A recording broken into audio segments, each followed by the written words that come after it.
AI ও রোবটের যুগে প্রবেশ করল ইউক্রেন। রাশিয়ার সঙ্গে দীর্ঘমেয়াদী যুদ্ধে সেনাবাহিনীতে লোকবল সংকট ও যুদ্ধের ধরন পরিবর্তনের কারণে রোবটিক প্রযুক্তির উপরে নির্ভরতা বাড়াচ্ছে ইউক্রেন। আক্রমণাত্মক ড্রোন ও স্বয়ংক্রিয় অস্ত্র ব্যবহারে বাড়তি গুরুত্ব দিচ্ছে দেশটির সামরিক বাহিনী।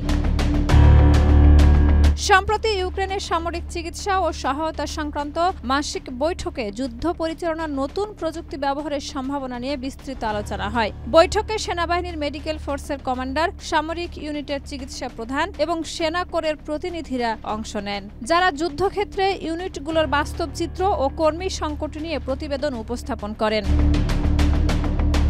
বৈঠকে উল্লেখ করা হয়, ভবিষ্যতের লড়াইয়ে মানববিহীন রোবোটিক সিস্টেম ও স্থলভিত্তিক গ্রাউন্ড রোবোটিক কমপ্লেক্স জিআরসি বড় ভূমিকা রাখতে পারে। এরই অংশ হিসেবে 2025 সালের মধ্যেই অন্তত 15,000 রোবোটিক প্ল্যাটফর্ম মোতায়েনের পরিকল্পনা করেছে ইউক্রেন। সেনাবাহিনীর commander in chief Alexander Syrskyi জানান, দোনেৎস্ক অঞ্চলের পোক্রাভস্ক সবচেয়ে জটিল যুদ্ধক্ষেত্র হয়ে উঠেছে, যেখানে প্রতিদিন প্রায় 50টি হামলা চালাচ্ছে রাশিয়া। তিনি স্বীকার করেন, ইউক্রেনের সামরিক সরঞ্জাম ও জনশক্তি রাশিয়ার তুলনায় অনেক কম, তাই দূরবর্তী ও স্বয়ংক্রিয় অস্ত্র ব্যবহার করাই এখন মূল কৌশল।